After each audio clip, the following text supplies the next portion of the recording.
Hi, everybody. Good day. This is Clif Chambliss, executive MBA, author of Entrepreneur Power Up book, and host of the Power Up book live channels. Thanks for being here. Let's get Instagram started. I should probably just not have to talk live about that. I'll just click it from now on. I always have to do an extra step to stream on Instagram. All right. So I am here, and what I do is I live to answer questions from my community, as well as take any live questions that I have on from viewers here. And so I've got some questions this week, and I'm going to get right into it. This has been a really good week. My book is going to be featured in the LA Times book. It's like the largest book fair, one of the largest ones in the world. So I'm really excited about that. So good things are happening with my book as I get ready to get that published. And I'm working hard with my community. I helped my first person in my community set up their own community on Skool. So if you look on my page here, there's a couple videos I've put out about the Skool app, and the Skool app is amazing. It's basically a platform where you can create your own community. And there are so many different ways to monetize it, and people are making a lot of money on it. So it's a way to add value to people, but it's a very lucrative business model as well. And you can make money in different ways. You can offer your Skool community for free, like I do, so people can join. That link is in the description. I mentor an entrepreneurship community. You can start your own community, and you can decide to have a monthly subscription, or you can convert it for free. You can add a new community and take some people out of your free community who need more coaching and more intensive interactions. You can add them to a monthly subscription. It's just different things you can do. So anyhow, I set up my first client this week to help her set up her Skool community as she starts her business. And she's got a plan and everything ready to go. And what I did is I got on Zoom with her and helped her just go through everything and showed her how the community works and how the functions work and everything. So that offer is open to anyone who wants to create their own community. And it can be any topic that you want, any specialty, and you don't have to be an expert in anything. You can just start something that you're very passionate about, and you can bring in experts or gather the information for people. But either way, you've got a lot of opportunities. So if you have questions about that, just make a comment on this video and I'll get back to you, or you can follow me on my socials or join me on my community and ask me there. But the offer is really for me to get on a Zoom and help you set up your own Skool community if that's something you'd like to do. So I'm going to put that out there. But I'm going to get to the questions here from my community.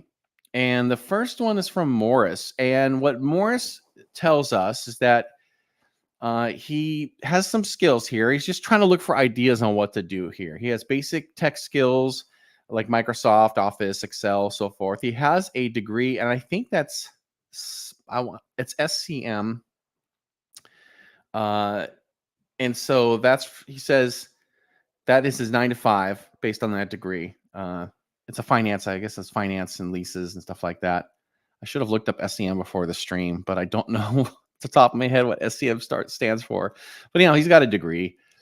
And he's got some skills with graphic design and video editing. And he likes to imagine he's a good storyteller, writer, speaker, mentor. And what I do is I ask my community to identify these skills as well as identify what their passions are and their interests. And he really wants to help people out a lot. He wants to help, particularly he's mentioning here, he wants to help men stop being miserable, poor, and alone. And he's not miserable, poor, and alone himself. He's in a good place to help people, other men out. And he understands what that's like. He also loves video gaming. And those are the two things that he's very passionate about. So his current plan is that he's looking to put together some type of consulting agency meant to help people, but he doesn't have a marketing or financial plan. He's not sure what the agency would even do. So he's just kind of trying to figure out what to do. And I promised him I would talk about this on the live today and see if we can come up with some ideas for him. So Uh, he's able to work nights on his free time, and he doesn't seem to really enjoy the 9 to 5. And I get that. A lot of people hate their corporate jobs and would love to work for themselves and run their own business. So what I do with my community is I specialize in teaching people low cost, low risk ways to start online businesses that they can start to make income from and good income from, and ultimately, hopefully, quit their job. But there needs to be, obviously, people need to pay their bills while they're starting a new business. So I'm a real big believer in working a job and starting something in your free time to be able to make sure you're covering your bills, but make sure you start something in your free time to make sure you can work on something and grow it without the pressure of having to eat or pay your rent or mortgage. It's enough pressure and enough stress to start a business, let alone having to pay your bills while trying to do that. So that's what I coach my people to do. And if anyone needs help with that, let me know. That's what my whole thing is about. Okay, so my thoughts on this is for Morris is first, there is a need. Okay, so lonely and poor men is an absolute issue, and men need support and are looking for help. And I hang around Reddit a lot, and I see a ton of posts from men, particularly that they're lonely and they're poor and they feel useless and they just feel like they're drifting and don't know what to do. So there is an absolute need for this, Morris. The question is how do you monetize that right into an entrepreneurial endeavor? And because that's the caveat, right? These men are poor. If they're poor and lonely, they're probably not going to have a lot of money to pay you for expensive life coaching sessions. Some of them might, but I'm going to give you my thoughts. So it doesn't mean you can't do this. It just means that your business plan is going to be a little bit different. So I'll give you an example here. Uh, if you're reaching out to this market, we're yeah, if you're not going to charge them money up front, that's fine. You definitely want to make things free. So you're going to want to leverage YouTube and social media and things like that because we are in what's called the attention economy, which means if you gather enough of a following and enough attention from enough people, then you will get financial opportunities, whether it's through ad revenue, through subscribers who might pay a nominal fee for better access to you on social media, or you'll get companies that will see that you're active and have a following and want you to talk about their product or maybe give you a sponsorship to talk about their product or whatnot. So there are ways to get money that is not from your community. That's the point. You don't have to charge people in an attention economy. You can have people just give you their attention and the money will come from other sources. And that's actually what's similar to what I'm working on with my Skool community and my YouTube. I don't charge anyone to come into my Skool community because and people ask me that why are you not charging for courses? Why are you not charging for membership? And the answer right now is, well, it's a low barrier for people to get in for free. And once I monetize my YouTube, then YouTube ads will pay for a lot of those costs. So right now I'm paying for a lot of it, and then ultimately ad revenue and other sources will pay for that as well. And then as I help some people who are ready to take steps into creating their own Skool community or whatnot, and at some point when I have enough people in my community, some people will want more intensive mentorship. And information's free, it's everywhere, right? But coaching and just that type of mentoring is not everywhere, right? That's where things get different, where people need something more specific. And there is a business plan in that I have in mind. As people have more of those intensive needs, I'm not going to be able to keep up a for free community of 1,000, 2,000, 3,000 people. So there will probably at some point be something where people can pay membership and get more intensive access to me. But for right now, everything's free. So Morris, you can start something related to that, but you're going to need to reach out to these men and find a way to get them uh, into your community. Another option is you could build your own community on the Skool app and make that free and make that all about helping men grow and prosper. And you can do something similar to what I'm doing And at some point, you build an attention economy around that group. And then as some people in that group have extra needs and whatnot, you can find other ways to monetize that into a more group coaching or personal level for people. You never want to spend people's money for them. Some people, that's their value. They want to spend money on that access to you, and that's okay.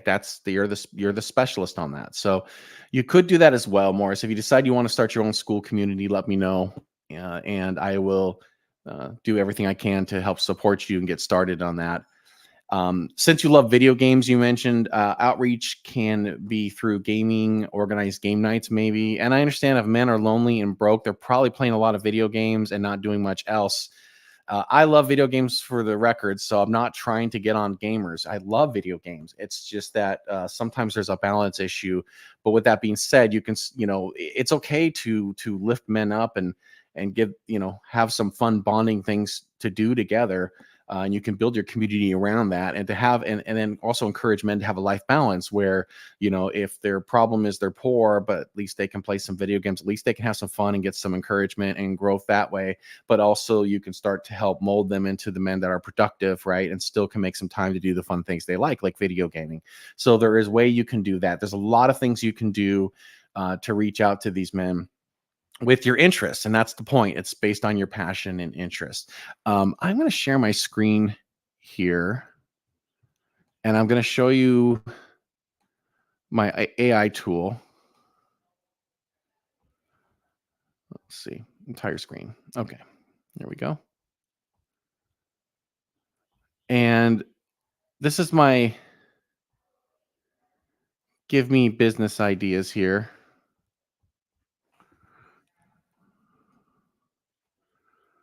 And what we'll do is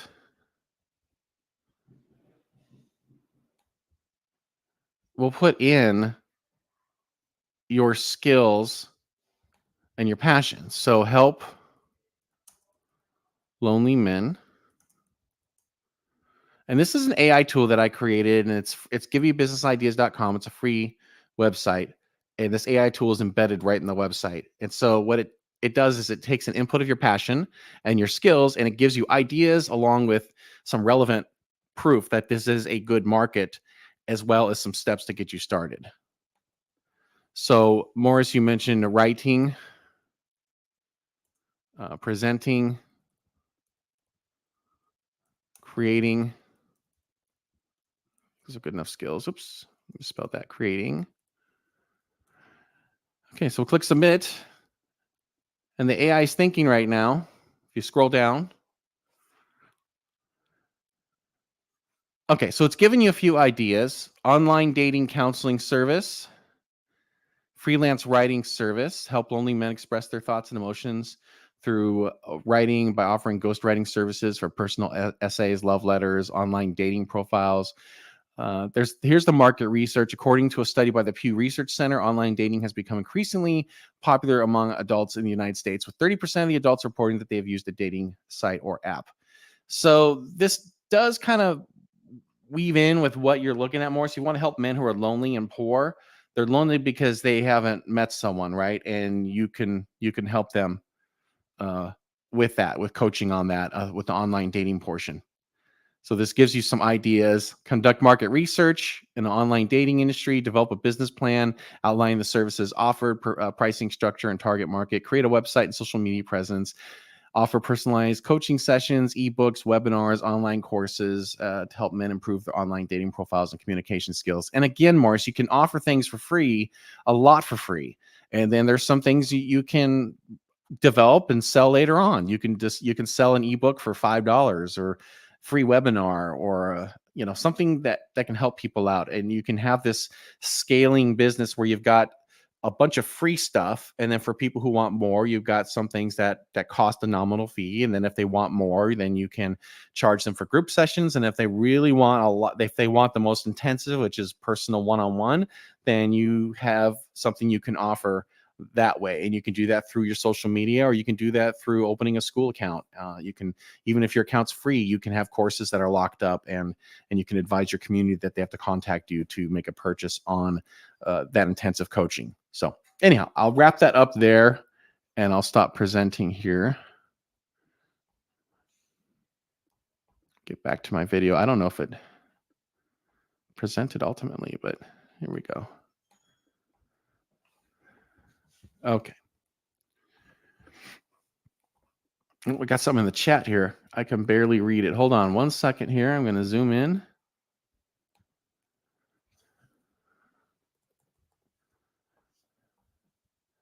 Hey, Thamadur, how you doing? Share screen is not on.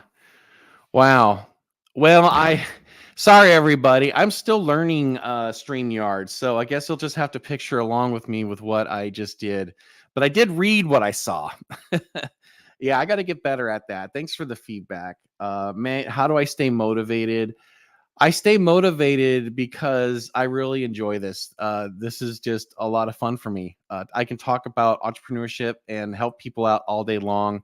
It's something I'm very passionate about, and that passion is what drives me to do these things.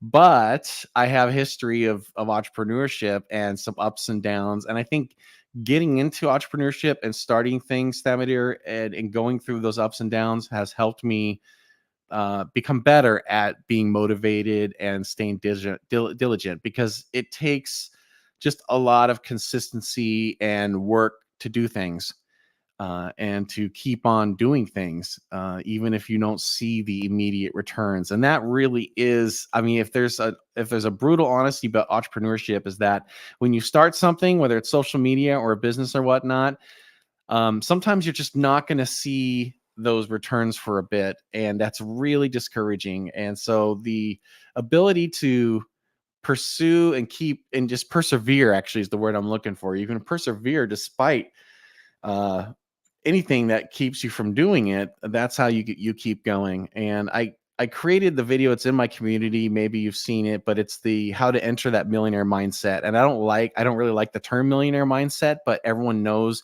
of that term.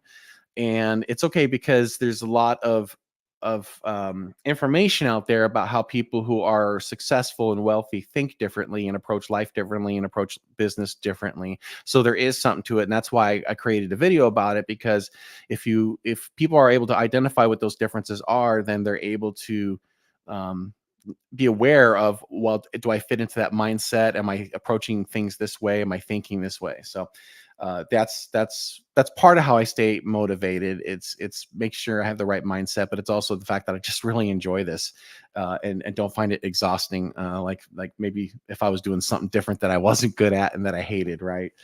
Okay. Let's talk about a question from Carolyn. Carolyn wants to know about networking, and I asked her both customers, and is it both customers or is it peers? Who do you want to network with? And she said everything. So that's really broad, but I'm going to try to break this down into just a few basic, simple things. When you are an entrepreneur and a business owner, let's start with networking with founders and peers, people that are either running their own businesses or can be great business contacts. Okay. So for the most part, if you're going to network, you have to be the one to make the move. You have to be the one to initiate something. I wish for some people, if you hit that momentum, yes, you're going to have too many people approach you, right, wanting to network with you. But I've mostly in my life have been in the situation where I have to be the person to initiate a conversation, initiate contact. So no matter what platform you're at or where you're at, you have to be the one to make that initiation, to have a conversation with someone. You have to bring value to them. You have to bring value first. So if you contact someone, in other words, if you contact someone and it's all about me, hey, look at my business, look at what I'm doing. Can you do this for me? Can you help me with this? Can you give me this? Can you give me that? That turns a lot of people off. Versus, hey, I noticed you're doing this, and here's some feedback I've got, or some value, right? Some contribution to this may help you. And if that person responds really well to that, hey, that was great. That's a great tip. I really appreciate the feedback on that. That really helped me. Then you've got a great in with that person. So bringing value to someone, think again, it's having a servant's heart of how can I serve? How can I help somebody? How can I help people with their problems? You learn to help people with their problems, identify what their problem is and help them with their problem. If they're open to that, you're gonna have a lot easier time networking with them. So there's two ways to network: online or in person, right? And so online platforms would be Reddit, LinkedIn, Telegram, Discord. This is where the founders or owners of businesses hang out. And so again, depending who you're pursuing and who you want to network with, you're going to be on one of those platforms. I find a lot of people on Reddit. A lot of you have met me on Reddit.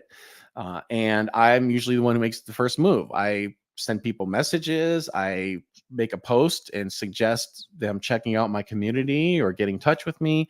I'm making the first move, but I try to preface it most of the time with some type of value in that post. Like, hey, here's an answer to your question. And oh, by the way, to take this a step further, I can help you out some more. So there's ways to do that, but that's how you want to um, handle that. That's how you want to have these conversations with people and reach out to them. That's how you want to lead. That's how you want to lead in with that. So now networking with customers, you have to attract them obviously to your website and social media, and that that's really not so much networking with customers. It is just marketing, right? You have to attract them to you because you're giving them something that they need. So if you're starting social media or a YouTube, you have to deliver something of value. It's either entertainment or education or inspiration. And it's usually one of those three things. And if you can combine a couple of those things, you'll have even an easier time attracting people. I wouldn't necessarily call that networking, but the more people you have in your orbit, then the more people you have to work with. And for example, this week, the woman that I helped start her Skool community, she was a client of mine for entrepreneurship coaching, and then she joined my Skool community. And so there was that networking in place with her and I. And ultimately, when she was ready to start her own community, we had that existing relationship. So that really made a difference. So yes, there is that type of relationship that you start to build with your customers. And even if people are, using things for free that you're giving them, they're still building that relationship and emotional connection to you. So as they build that with you, then when time goes on and you have even other things you can offer of value, then those people will become your great customers. So the key is just to stay at it, keep giving value to people, keep giving things to people, keep helping people, and those opportunities will come when you're ready to expand. Damn, here has a question. Reading my book, you saw him in sales. Can I talk about it? And what do I recommend? How do I recommend you using sales? Yes, sales skills. My whole career has been based in sales, and sales skills combined with entrepreneurship is an incredibly powerful combination. So let's say you're a developer and you develop a software product, and it's this great product that can really help a lot of businesses out or a lot of people out. And if you've got some sales skills on top of that, then you're pretty much unstoppable, because then you're comfortable outreaching to people, you're comfortable having conversations with people. And how do I recommend learning sales? Well, I think we have to approach sales the right way. And I think a lot of people are turned off by sales because they think it's this high pressure thing where you have to make people, it's like coercion. You have to make people say yes and pressure people to make the sale. And that's not the kind of sales I don't like those kind of sales. Those are not the kind of sales I've done. The best type of way to approach sales and to learn sales is going back to something I said earlier, is that you talk to people and you listen more than you talk. So you first have to be a great listener. And if you get people to talk, that's sales right there. Getting someone to tell you what their problem is, what it is that they need. And as they tell you those things, you think, okay, now how can my product or service help these people? And can it, right? And if you're in your minds thinking, yes, I can help this person because my product can help them with these things, then at that point, once you've listened to them and maybe acknowledged and checked back with them, hey, this is what you're telling me. Is that what you're feeling? And the person's like, yes, that's what I'm going through. This is my crisis. This is what's going on. Then the next thing you can do is say, well, okay, thanks for telling me that. Um, in reference to that, my product or my service can help you with this specifically because you said this, and this is how we can alleviate that problem. What do you think about that? And the person would say, well, yeah, that sounds really great. And how much does that cost? And that's usually a buying sign when someone says, well, how much is something? Uh, then at that point you can say, well, this is how much it costs. And then they might say, well, that sounds great. Or they might say, well, that's really too much money. And at that point you can say, well, okay, I understand that's too much money, but this does solve your problem, correct? Well, yes, it does solve my problem, but it's just too much money. Well, that's fine. Then you can let them go and say, well, if you change your mind, just let me know and I'll be here. It's okay. Some people take time to come to make a decision on your product or service. That's why it's better to keep that relationship than it is to just, be negative and pushy and push them away and force them to competition, right? So that's in a nutshell sales. I know it's overly simplified. And I think people who are introverts and don't like to reach out to people, don't like to talk to people, that's going to be more of a struggle. I think that warrants more discussion. But for right now, you can still be great at sales if you're an introvert. You just have to be willing to get to know people. And if you approach it as consulting, I actually like the word consulting. All sales should really be consulting. If I go in to buy a car, for example, right? I would love someone to approach me as a consultant and say, what do you need? And tell me more about why you're here and what you're looking for. And if I have more of a chance to talk, then that person's going to learn. If they take the time to learn more about me, that's going to impress me. Now, if I go in to buy a car and someone's like, hey, how you doing? I want you to come take a look at this. It's got this feature and that feature and this feature and that, and it does this and that. That just bores me. And I get really upset. I don't like people just talking to me nonstop and what we call in the industry showing up and throwing up. Okay. So many people get into features and benefits, this feature, this benefit, this feature, and that benefit, but it's meaningless if you don't know anything about the person you're talking to. So in sales, it's about learning. Sales is learning, listening, consulting, and offering, a solution to that. Okay. That's sales. I hope that helps a little bit there. Getting back into networking, though, just to wrap this up, in person, in person can be the most effective way of networking. So if you can attend conferences and conventions that are around your business or around your customers, because if you're face to face, that networking is extremely powerful, and that's where you can share phone numbers, social media, and in my book, that I tell my story about a lot of conferences that I went to and made a lot of connections and with other companies, and I did it in person with people. So don't ignore the power of doing this in person versus just doing it online. But I hope that helps, Carolyn, on the networking with people. I know it's pretty broad and we can get more into specifics with that, but for the purpose of time, that's basically in a nutshell the power of networking. The final topic I have here is finding, someone was asking me finding startup ideas, and it sounds like what they're specifically asking about is marketing funnels and landing pages. Now, the thing about marketing funnels and landing pages is that what gets people, you have to get people to the funnel or the landing page, right? And so to get them, there's two ways to get people to your funnel or your landing page. One is social media posts, an activity, and two is ads, for example. So now I don't coach a lot of people on ads because I think ads are expensive and not everyone has money to spend on an expensive ad campaign. So my approach that I did with my business before I sold it was all organic. I didn't have money for ads. I had to network and find other ways to build business. So to get back to the funnel page and and the landing page, you're going to have to use methods to get people to come check out what you're doing, right?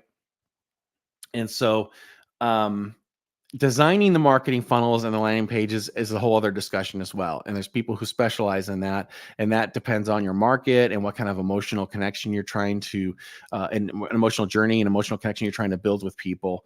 And so the ads can bring people to that, and the ads have to build that emotional connection as well. You can create Instagram posts with keywords. I see this on Instagram. They'll say, if you're interested in this, they'll put a reel up and say, if you're interested in this and you need help, just type this word in the comments. And then all these people just start typing that word in the comments over and over again. And there's software out there that you can have trigger that keyword, and it will send an automatic direct message to all those people on Instagram that say that word. And so then what happens is that then gives them a link to send them right to, either you can send them an email or you can send them right to your landing page and put them onto that journey, right into your funnel, if you want them to purchase your product. So that's a great way of using this organic reach to build that business and get people to your landing page and funnel. That's pretty much the overview of that. I think with this question, you know, it depends what your startup idea is, and without knowing the specifics of who your customer is and what you're trying to do, the marketing funnels are just really, and the landing pages are just a tool in that progress, because you're really plotting a customer journey of where someone is, where they are at, how you're going to get their attention, and what kind of emotional connection you're going to build, and then how to get them to your landing page, right, into your funnel, and then what do you want to have happen in your funnel. So I hope that answers some of those questions. And again, it's a pretty general topic there, but without knowing more, it's hard for me to get into too much. So that is it for my live this week. Shout out to Thamidir for stopping in the chat here. I hope all of you have a great rest of your weekend and a great next week. And feel free again to join my community. It's free. The link is in the description of this video. And until then, just keep powering up. Thanks, everybody.